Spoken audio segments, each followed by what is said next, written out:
Alright guys, we've been troubleshooting the CRV with Garrett here, and we possibly have it narrowed down to a clogged fuel rail. Still not sure, but I'm filming just in case this is the first start. So we're going to go ahead and try it out.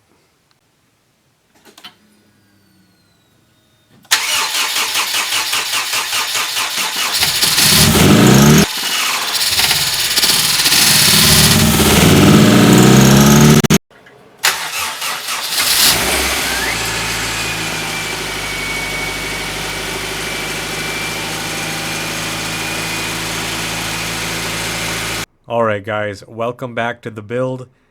Yep, that was the first start. I shut it down right away as soon as the RPM spiked from it inhaling a rag that I left on the intake.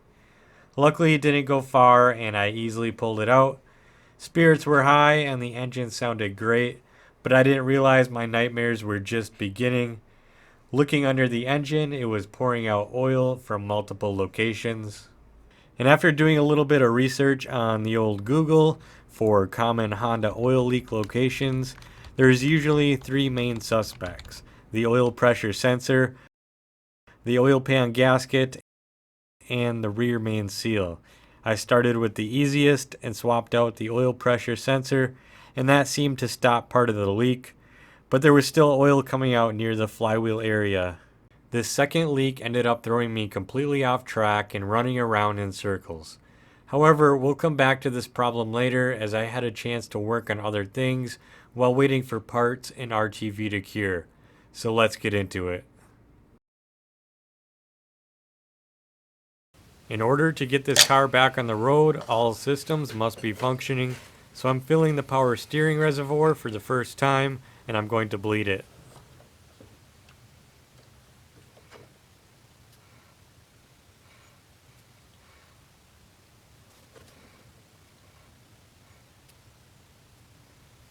The way to bleed power steering is to get the front wheels off the ground and then turn it lock to lock.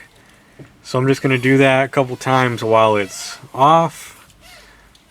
Then we'll check the level, fill if needed, and then we'll turn the car on and do it again. So let's take a look. See if our level went down at all. And it's hard to see on camera, but it did go down a little bit. So now I'm going to turn the car on. We're going to need the negative battery terminal. Let's start this thing up and turn it to lock. You can see the front wheels are off the ground there.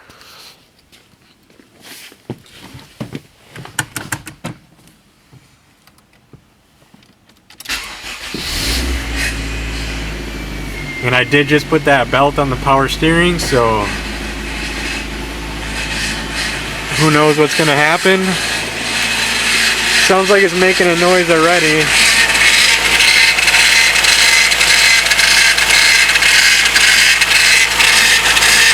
And the level went way down, so I'm going to turn this off and refill it.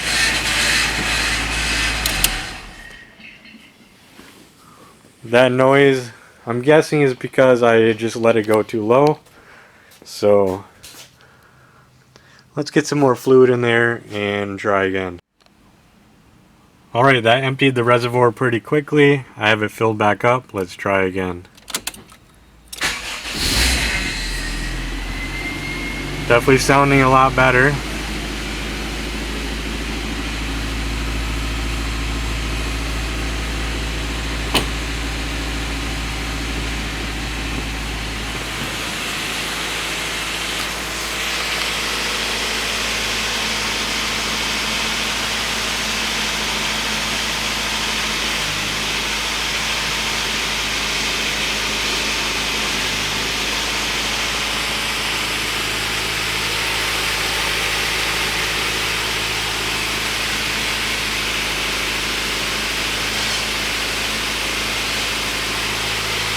Alright, I think we're in business, guys. Sounds nice and quiet. So, pretty nice. I'm going to get these rear quarter glasses installed next. Let me just show you guys what I did here. So I just scuffed this up with some sandpaper and a little bit of Scotch-Brite just to give that window adhesive something to adhere to. And there was some factory plastic clips, but I'm not going to be putting those on. Those are mainly just for alignment at the factory. Should be fine with just the window adhesive. So let's go ahead and take a look at these windows. Okay, I have these quarter glasses prepped and ready to go. They were dirty and covered in overspray, but they're looking pretty clean now. I'll be reusing the seals because you can no longer buy those. I also had to remove the rest of the old sealant as well. To assist me, I'll be using the suction cups, and then I have the 3M window urethane adhesive here. I preheated my oven and just set it on top of the oven just to kind of warm it up and get it more malleable. And I also heated up the flange on the car as well. Hopefully that'll help us get a good stick. So I'm going to go ahead and get this installed.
Alright guys, check out the fishbowl CRV. I have all the windows rolled up and that is a lot of glass. Definitely looks pretty awesome if you ask me. These rear quarter glasses fit perfect. This is actually the next day. As it was drying, I put these suction cups with a jack strap just to help suck them in a little bit. So these should be good to go. Next up, I'm going to get this roof trim put back on, but first I have to clean them up and paint them. I'll hit them with some 220 grit on the orbital sander.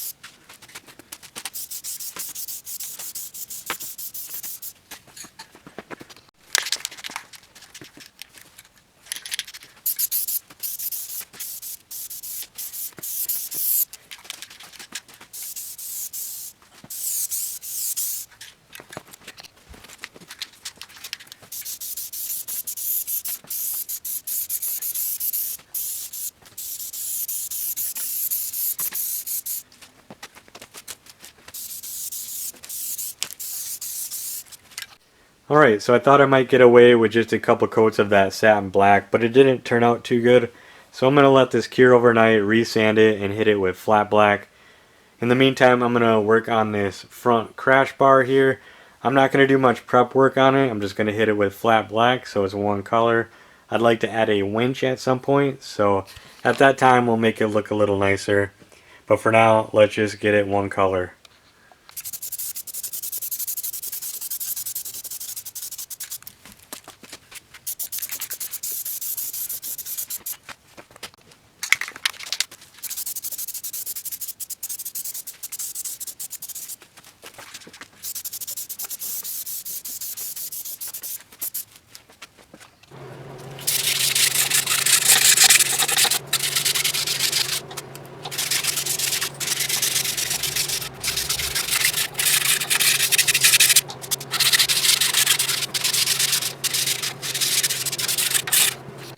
Alright, I have these resanded with 320 grit and Scotch Brite, looking a lot better already.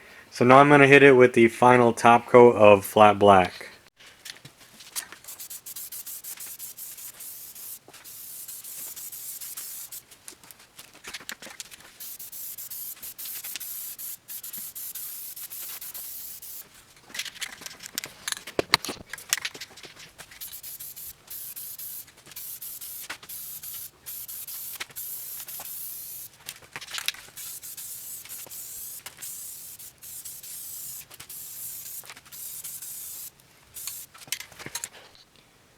Okay, we're up here on the roof rail. I'm going to get these plastic clips installed. They just go over these little studs, and then you press it this way, and you just clip the roof rail right over the top. One thing on these CRVs is, even though mine never had a roof rack from the factory, it has provisions here if I ever wanted to add it. So I'm going to get the rest of these clips installed, and then we can just clip the trim on.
Now it's time to restore these old weathered bumpers and supports.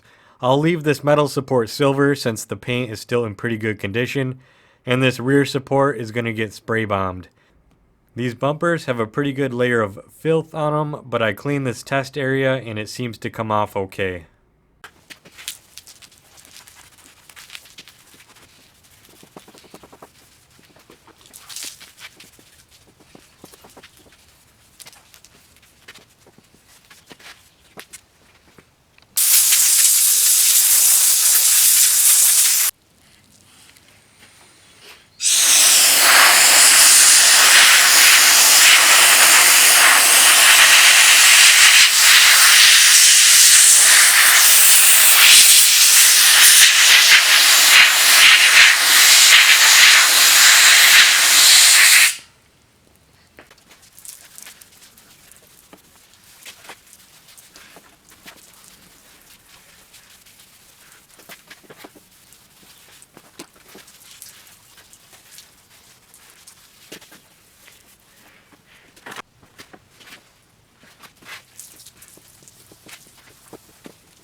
Okay, I had to take it off jack stands so we could really get a good look at this thing. Pretty epic moment right here. Looks so good with that bumper on. It's just your normal everyday CRV now. I like it a lot. But I'm going to have to take it back off so we can do a little bit of trimming. Since we cut these flanges off the fenders, we're also going to have to match that on the bumper. And we can just cut it along this line and it'll look like stock.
Alright, I got that trimmed up and it's looking a lot better already. I left that little bottom stick out a little bit. I thought it might look good, but I'm not feeling it, so I'm just going to hack it off. Okay, that's trimmed up and looking way better. Now I have to do the same thing on the rear. I'm going to be cutting right along this body line here, all the way down.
Okay, I got that rear bumper put on, and there's just one problem.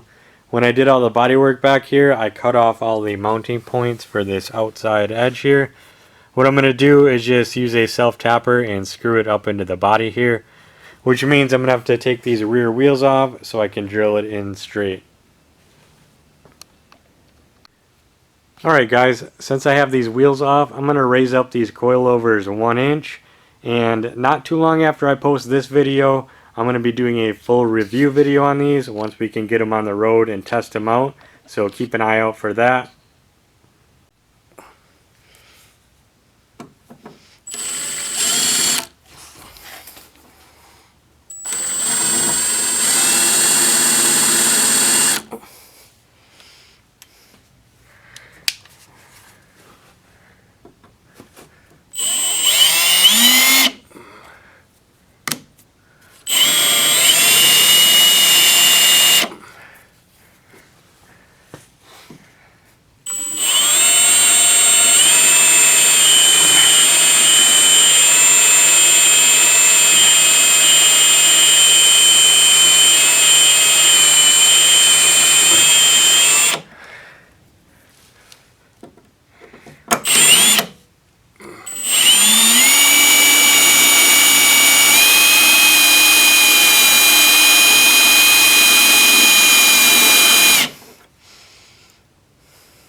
Alright, check it out. Looking pretty good with that rear bumper on. That body line transitions nice into the bumper.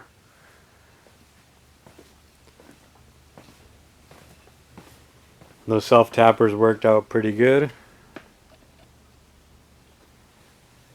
Well, I'm glad that's done. Okay, I'm just working on raising up these front coilovers, and I found I can only raise it up another ½ inch to leave a safe amount of threads in the body here, which is about 1 inch. So I'm going to do that right now.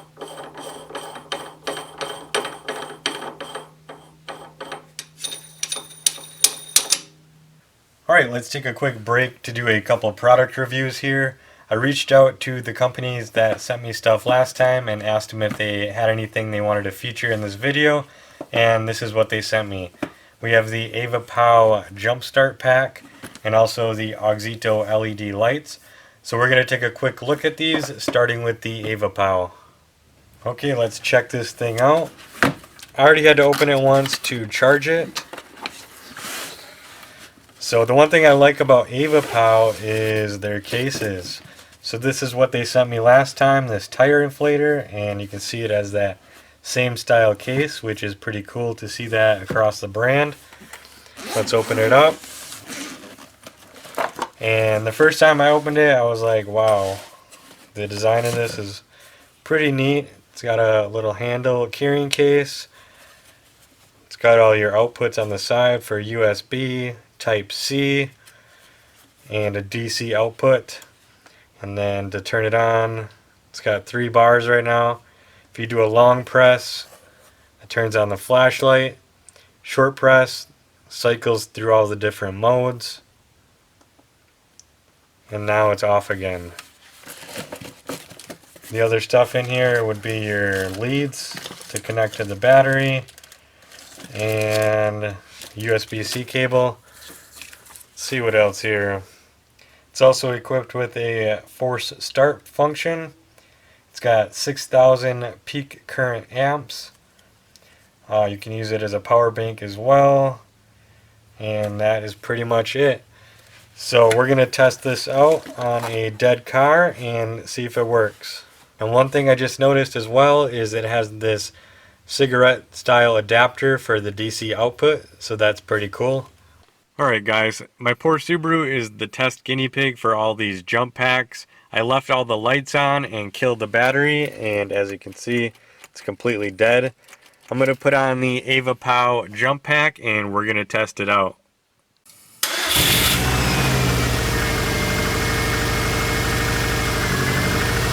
The AVAPOW charger, mod and tune approved.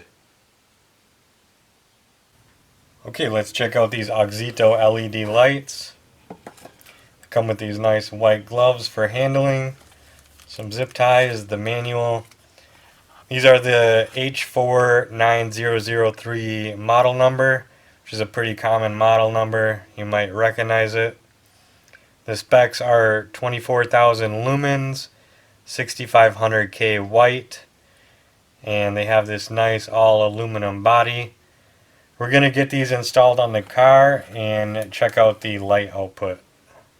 Okay, I had to take the headlights off the car to get at this, so headlight bulbs can be a little bit tricky, but we'll try to get it done. We just got to loosen this one screw here, which is going to release this tensioner spring. Actually, this is what holds in the bulb. So we'll pull out the old halogen ones.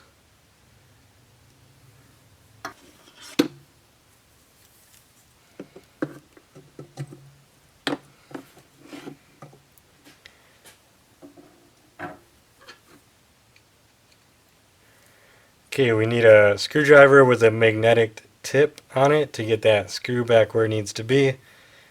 And then this, so this is in its slots. And by the way, these have little fans on them. I've never seen that before. That's pretty cool. So this is going to hook into there.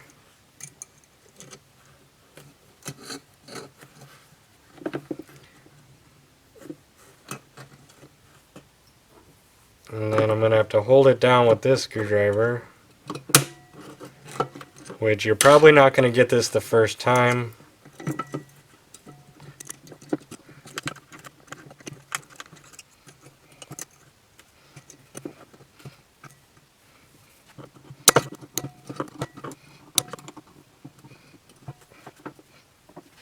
Not a pretty install, but it's in. Now it's time to get these back on the car and see the light output. And one thing to note here is this no longer fits like it did before. So I'm going to have to trim this out a little bit to make room. But I'm going to do that later. I want to get these back on the car and check out that light output. Alright guys, check out these bright white lights. I don't know if the camera picks it up. You can even hear that little fan running. But so far so good. These things look nice. Let's go ahead and turn off the lights so we can see what it looks like. Okay, here are the low beams. And these are the high beams.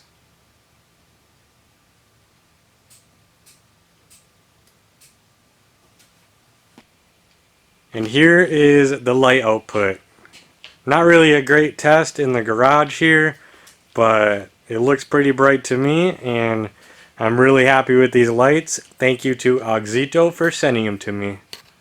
AUXITO LED lights, mod and tune approved.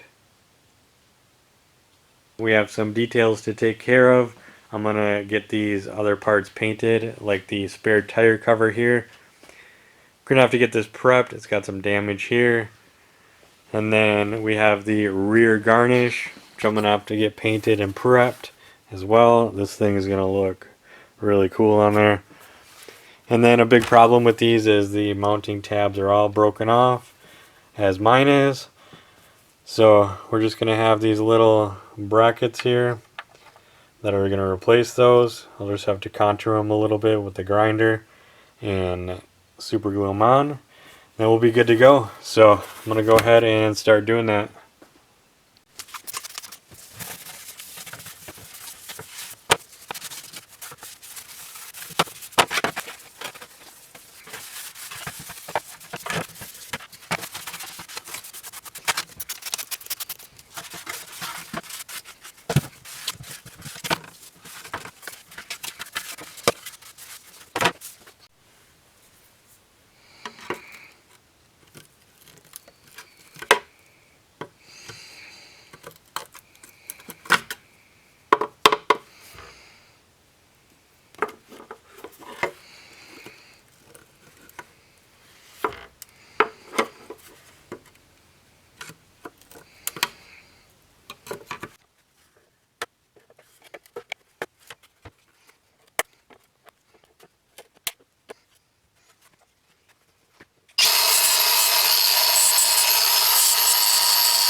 Okay, these little pieces are locked into place with the super glue. I had to tweak them a little bit to get them just right because there's a pretty small margin of error, but I think I got it. And while the super glue is probably enough, we're going to add some reinforcements with this JB Quick Weld.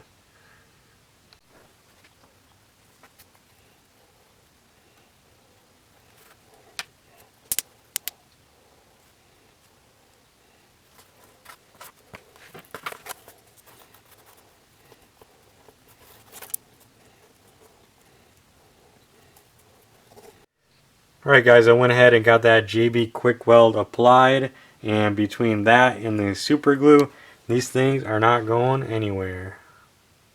Okay, this rear garnish is prepped and ready for its first coat of primer. Next I'm going to get this rear spare tire cover prepped and ready to go.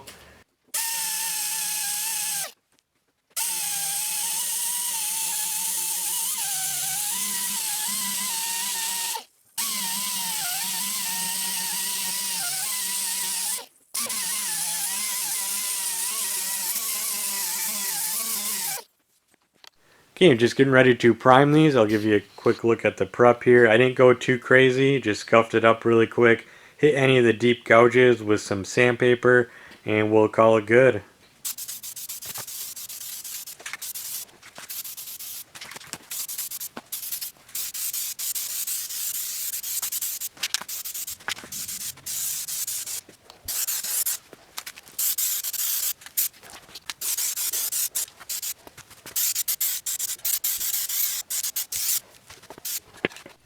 Alright guys, had a little bit of a reaction with putting on too much primer here and it wasn't able to dry correctly.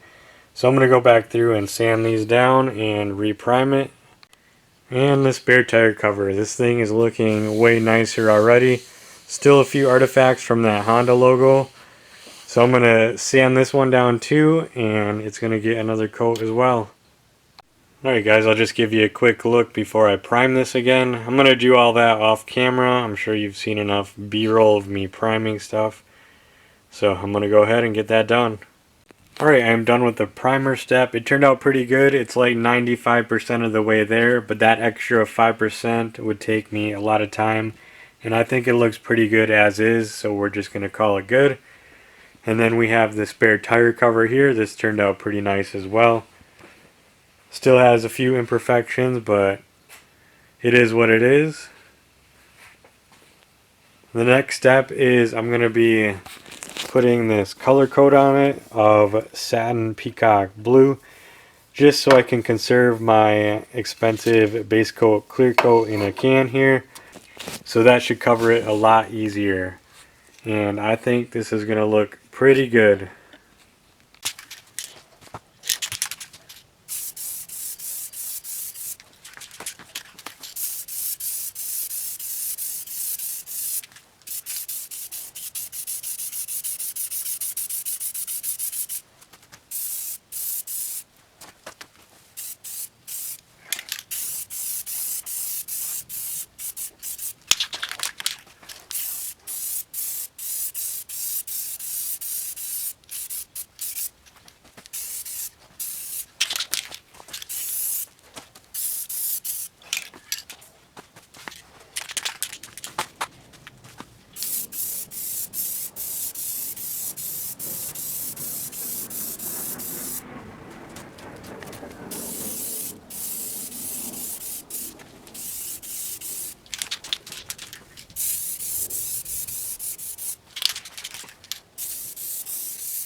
Okay, I have that initial color code on there, and I'm not really happy with all these little dimples. I thought we might get away with it, but I'm going to have to repair this with some glaze putty. I'm going to do all that off camera so we can keep this project moving. And then this part turned out pretty good. A little imperfections here and there, but I'm going to hit it with the Scotch-Brite. So we're just going to let this one ride, and that license plate is going to hide a lot of stuff too. So let's just keep at it. Alright guys, well I just can't win. I'm trying to sand this stuff and the spray paint underneath, it just isn't cured enough and is clogging up my sandpaper and everything's just not working out. So the best thing I can do at this point is walk away for another 24 hours to let this cure up better, and we'll get back at it. Alright guys, slowly but surely I'm digging myself out of this hole. I have this all sanded down, and despite the way it looks, it is very smooth. So I'm going to get a couple coats of primer on there and go from there. Alright, we got this primed and it's looking pretty good. I'm glad I decided to do this. It looks a lot better than it did before. Not perfect by any means, but it'll do. So all I'm going to do now is Scotch-Brite this layer. We'll hit it with this color coat again, Scotch-Brite that, and then it'll be on to the base coat clear coat. Alright guys, I have this rear garnish prepped and ready to go. If I had to do it again, I would have went straight to automotive primer. I went with spray paint and had a few issues, but we worked through them and it's looking pretty good now. Next, I'm going to be putting on the automotive paint. This is a lot better quality paint. It's just been put in an aerosol can and it's a lot more expensive. This one was $34 and this one was $22. But it should make quite a difference, so let's get it done.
Alright, I have that base coat laid down. It definitely helped having that similar color underneath.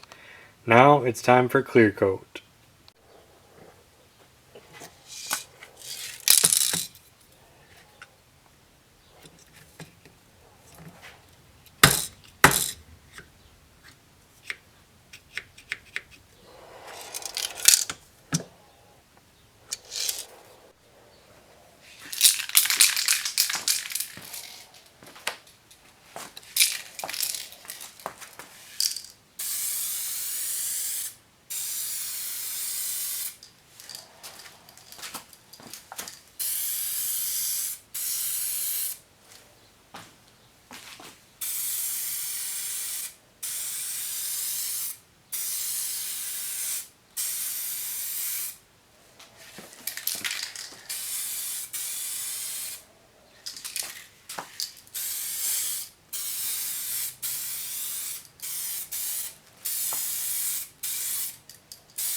Alright, I have these pieces painted and they look absolutely amazing. They're all dry now.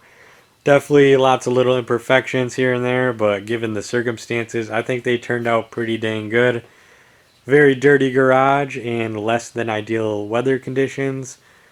And using these aerosol cans isn't ideal either, but we got it done. I completely ran out of clear. Got a little dry spot on this side, but that won't be super visible.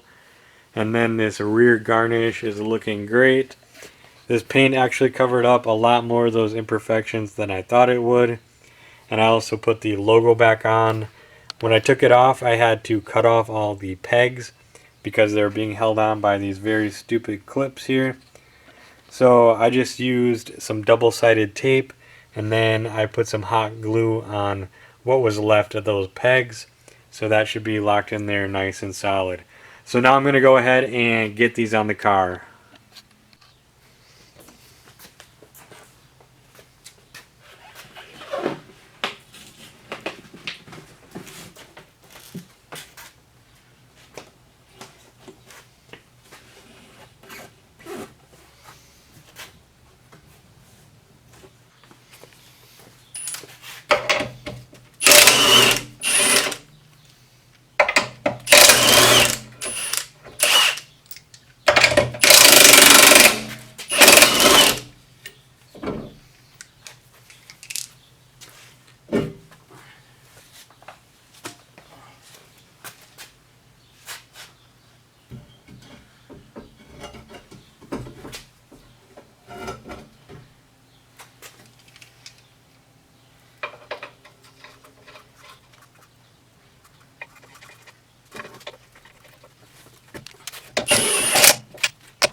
Alright, I've been waiting a very long time for this moment, getting this rear end put together, looking like a complete car.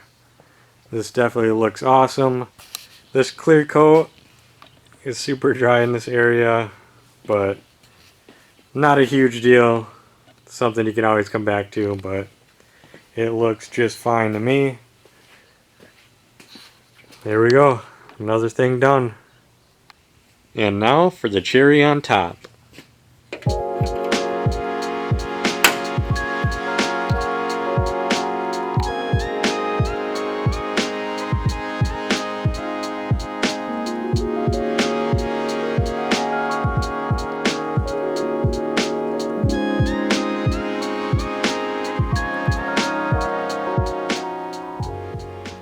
And at this time, I reinstalled all the rear interior pieces and I put the picnic table back in its rightful place.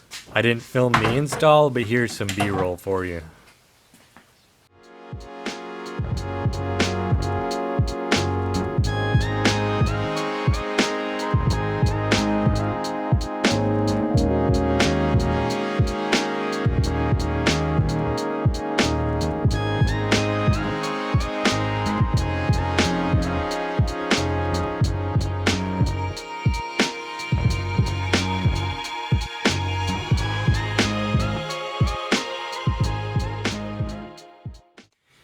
Alright guys, check it out. It's pretty weird having all this back together.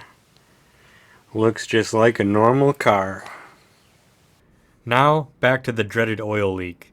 I thought maybe the cheap aftermarket oil pan was causing me issues, so just to eliminate that as a potential problem, I bought this sweet 5-quart aluminum oil pan from 1320 Racing. It's made from fabricated TIG welded aluminum with a completely flat flange. It comes with a new high flow oil pickup, and it has provisions for turbo lines with block off plugs if needed. And it also came with new studs. It also has this little trap door to help prevent oil starvation at high Gs. Overall, I'm impressed with the quality at a price of $300.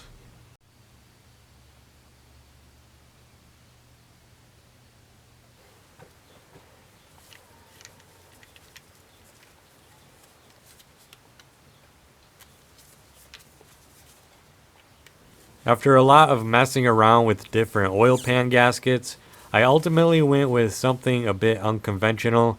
I used no gasket and Mopar brand RTV. I chose this after watching a Project Farm YouTube video which compared all the different brands, and Mopar did exceptionally well, especially in holding high pressures. And there's a little bit of oil in the pan because this is not my first attempt.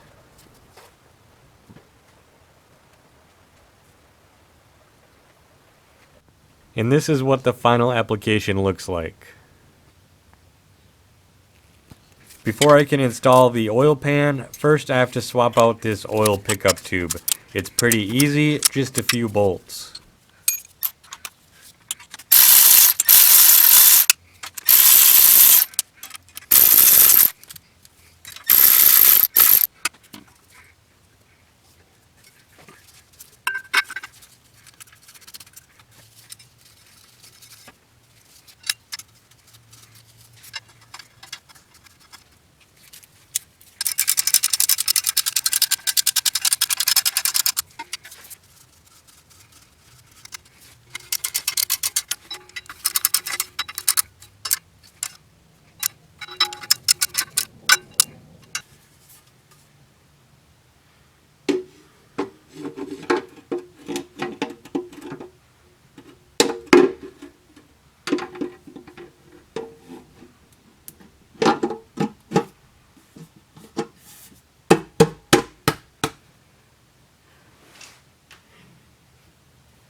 Alright guys, I have the oil pan installed with the Mopar RTV. I threw the torque wrench to the side and just trusted my gut instinct with a 1/4 inch ratchet and got them all snugged up where I think they need to be. Now I'm going to wait 72 hours and we're going to fill and start this thing. With the oil pan installed, let's take care of this ugly valve cover. Believe it or not, this is the second time I'm doing this because the first time I added a ghetto breather system on it and I didn't like it at all, so I just cut it out of the video. And for this reason, I'm doing a bit less prep work on this one because I just want to get it done. If you lay this stuff down super thick, it's going to hide most of your deficiencies in prep work, and this one turned out pretty good.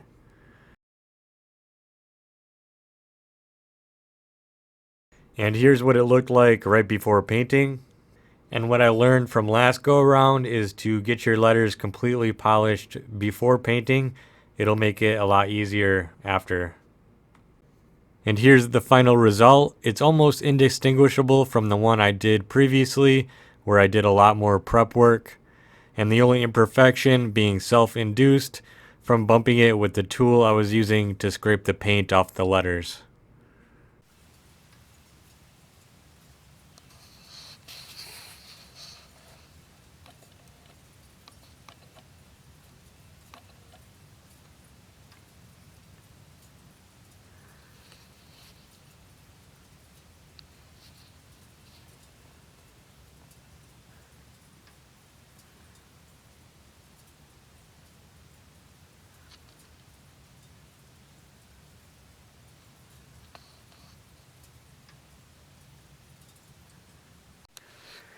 Alright, and we're right back at square one with oil still leaking out of the engine, and I would be crazy to do another oil pan gasket before I check on this rear main seal. That's just something I thought couldn't be an issue since I just replaced it, but you never know. So I'm going to go ahead and get that transmission removed so we can inspect that thing and rule it out as an issue or replace it if necessary. Alright guys, we're back at it. I have this thing torn back apart, just what I wanted it to do. In my mind, it just couldn't be the rear main seal, but then I went back and looked at the video and I definitely see where I could have made an error, so let's go underneath and take a look. Alright, welcome to my office. You can see there's lots of oil pooled at the bottom of here, so I'm just going to wipe that off. Let's take a closer look.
Okay, that's about $5 worth of brake clean, but I think it was worth it. That's some pretty nasty stuff in there. Okay, I already had this out, but I put it back in so I could get the engine cleaned up. But to get it out, you just put a screw in here.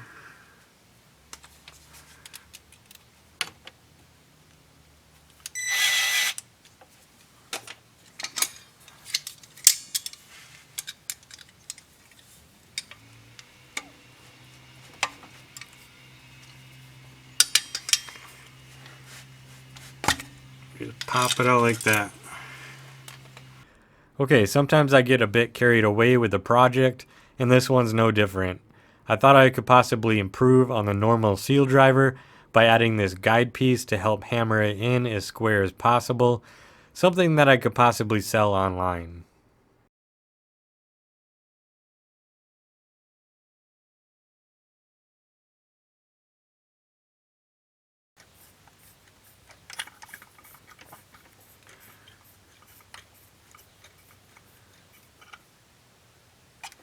Alright, that thing is in there pretty solid. Tighten it up a little more. Alright, the seal, we're just going to put this on over the top here.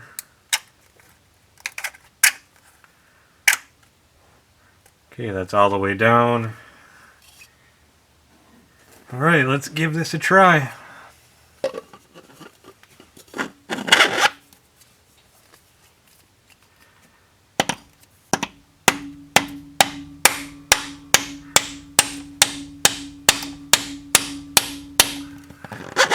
Let's take a look here.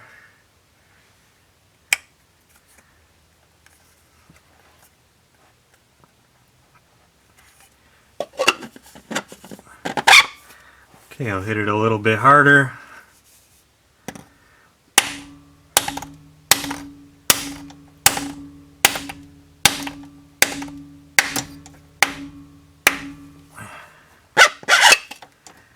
Boom, look at that.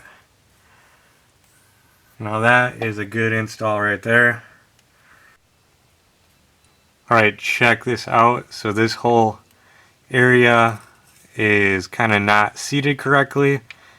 So you got to be really careful when you're doing this. And I'm just going to try to push that in a little bit. Very careful not to damage it, and it's a little unnerving having that happen, but hopefully we'll be good.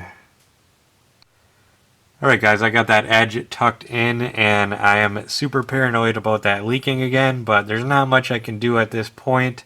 The seal is in, you can't take it back out and try again, so we're just going to have to hope for the best. And admittedly, that's not the best advertisement for that driver tool I just made. Alright, I have the transmission installed. I thought I'd take a minute real quick to show you how I have it rigged up, because this could be useful information. So I used one of these 5-foot yellow straps here, and I wrapped it around the transmission and put it in a choker configuration so it cinches up on there and it holds pretty level. I did have to put a jack under the transfer case because that kind of weighs it down a little bit, and also I had to jack up the engine as well, because if you don't, it's at too much of an angle and you're not going to clear the subframe. So I thought I'd point that out real quick, and I'm going to finish getting this thing put together. Alright guys, this thing has been running for a while now. I don't have a drop of oil on the ground. Seems to be holding up. Alright guys, first trip in the CRV. See how it goes.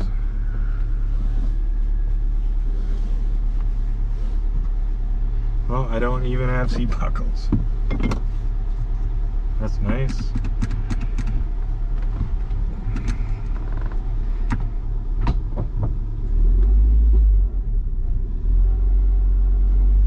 E-brake.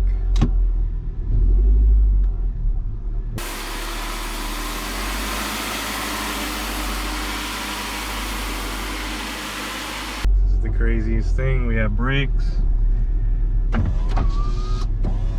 My windows are working. That means my wiring harness fixed worked. So that's good. Man, this feels weird.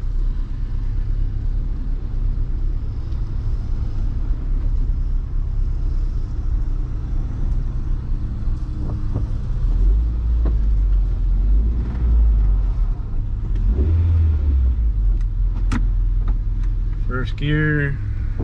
Oh, weird.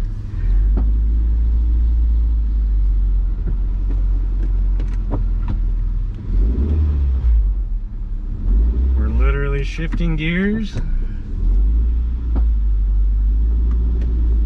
All right. And we're off.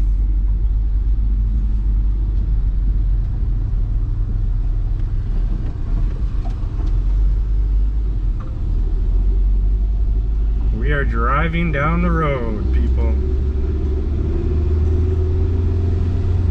I'm sure my alignment is way off. My My steering wheel is super crooked right now. We're just going around the block, people.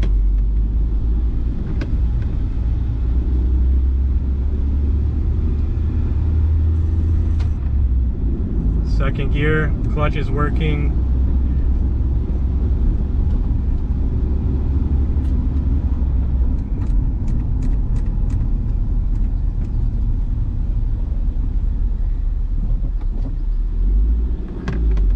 We're in the car, guys. I literally built this car from scratch. Now I'm driving it. This is wild.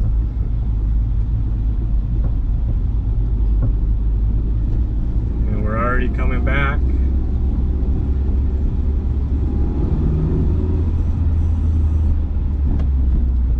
Alright, we did it.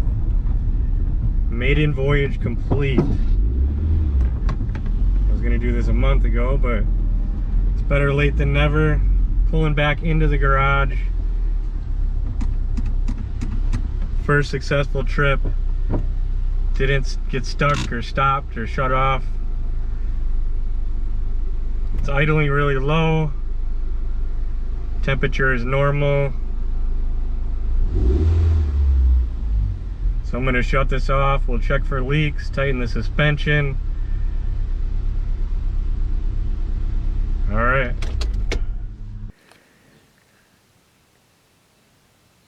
All right, guys, I took this thing all the way across town. I apologize I didn't film it, but I was just focused on making sure I don't break down and getting acquainted with the car. So overall, it went pretty well, but there was one issue here, and our favorite thing, leaks. But fortunately, it's in a different spot this time. I never thought I'd be so happy to have an oil leak. As long as we don't have another rear main seal or oil pan gasket leak, I am completely happy. So let's go take a look at what it actually is. Alright, let's just squeeze in here. So the flywheel, you can see, is still completely dry. This flange is dry. But if you look at the axle, it's sticking out a little bit. And there's oil dripping from it, or transmission fluid. Apparently this half shaft, it's from an automatic. I thought they were the same. They're actually a little bit different, and it's the outer shaft that's the same. I'm gonna have to take this back out so we can get it swapped. Alright, I have that axle removed, and luckily I have a CRV manual half shaft in stock. I didn't use it originally because I didn't think I needed it, but you definitely do. I also removed the outer CV. This part can be reused, and to get that off, you just gotta hammer it off.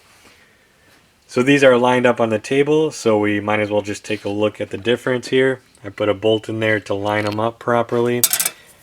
And I'll put my straight edge on the end here, and you can see that the manual one is physically longer. If you put it at this point, it's longer. It's longer all around. I'm going to go ahead and get this reinstalled in the car, and we'll be back in business.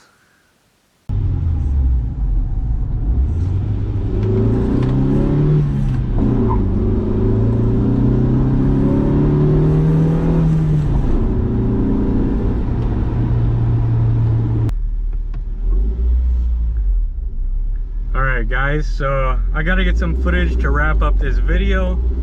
So I thought we'd take a little trip to Taco Bell, and I'll just talk to the camera, get some food.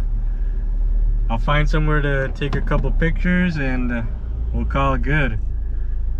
Not quite as climactic as I hoped for, but it is what it is. So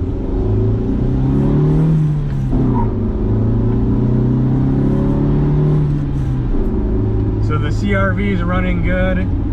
As far as leaks, I drove it around already, and I let it sit overnight, and it was bone dry underneath, which was a big surprise, but it makes me very happy. There was just a tiny little few drops of what looked like possibly power steering fluid, but nothing to really write home about. So I'm pretty happy we finished.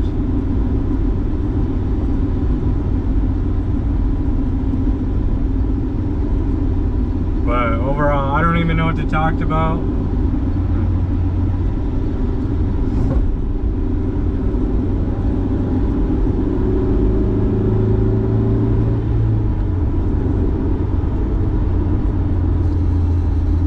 So the sound probably is pretty horrible since I don't have a mic, and the GoPro mics are pretty crappy, but we'll just roll with the punches and get some footage. So it's pretty busy on the road right now, and I'm feeling pretty confident in the CRV.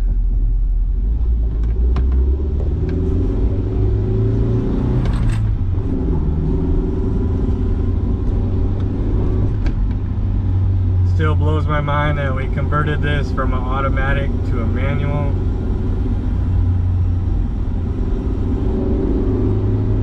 Which really increases the value of this car.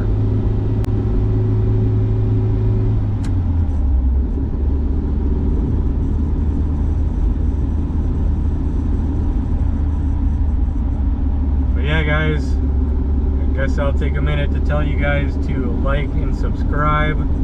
That's what's going to get this video in the algorithm. I'm really hoping this one takes off, but you never know. Every video is different. At this point, if I get over 10K views, I'm happy, but I'd love to hit another 100,000 like I did on that, on episode 3.5, I think it was. So the whole point of this video series was basically proof of concept. Is it possible for me to make a video and actually make money on YouTube? Which we proved correct. So now we just got to streamline the process. You know, these build videos take a long time, so we got to start branching out and do some different content. Hopefully get some more videos out quicker. We just made it to Taco Bell, going through the drive-thru in my CRV. Good stuff. All my windows work.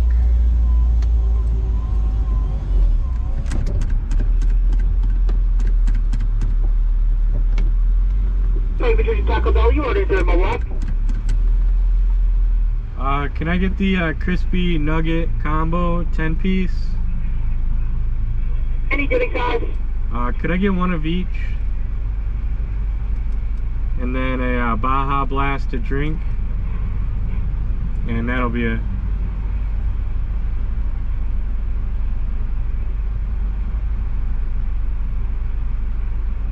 It'll be waiting for you out at the window. Alright, thank you. Alright guys, I'm a big spender today. I normally wouldn't spend that much on fast food, but I think this occasion calls for it.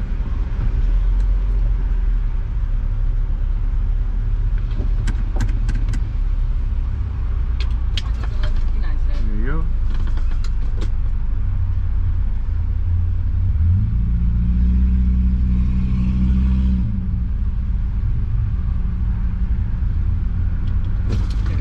Thank you.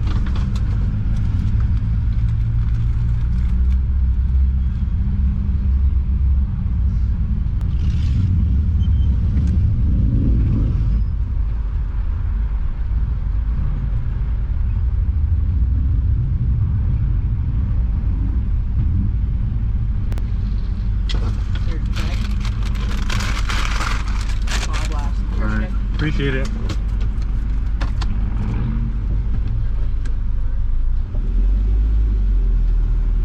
Alright guys, successful Taco Bell run.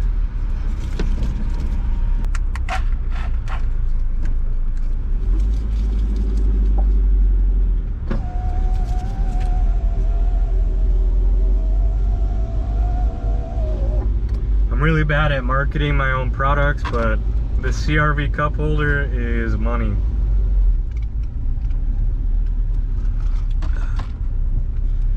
I sell these on my website on Etsy. Probably sold hundreds of them.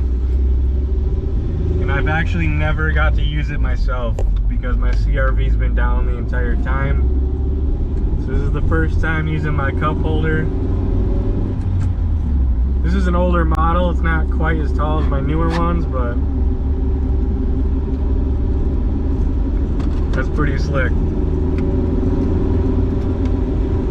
Alright guys, so the plan now, I'm gonna find somewhere to get a couple quick videos so we can do some B-roll.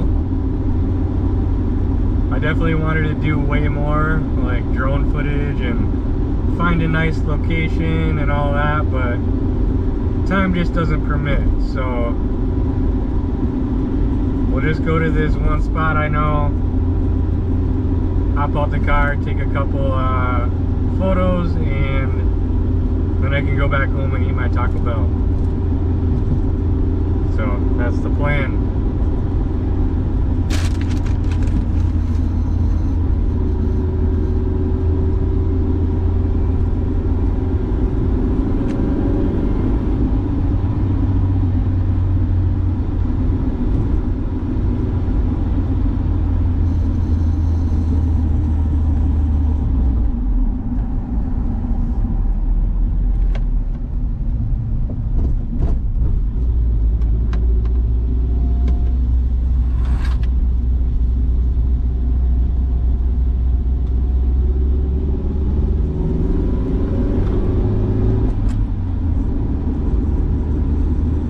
Guys, and then one thing I didn't talk about is the sound deadening that I put in, how that's like. I'd say it's pretty good. There's still a little bit of road noise, but I can't imagine what it would be like if I didn't have that. A lot of it's coming from the firewall area. Also, we have those max speeding rods coilovers on. I'd have to say they're performing pretty good. Maybe a little bouncier than stock, but I mean they're race coilovers, so that's to be expected. And I still haven't messed with the dampening or anything, so we'll have to play with that. The suspension is still making like little creaks and pops and stuff, so somewhat normal with these Hondas. I'm sure it's still settling a little bit. We're at the picture spot now, so I'll hop out and grab a couple pictures.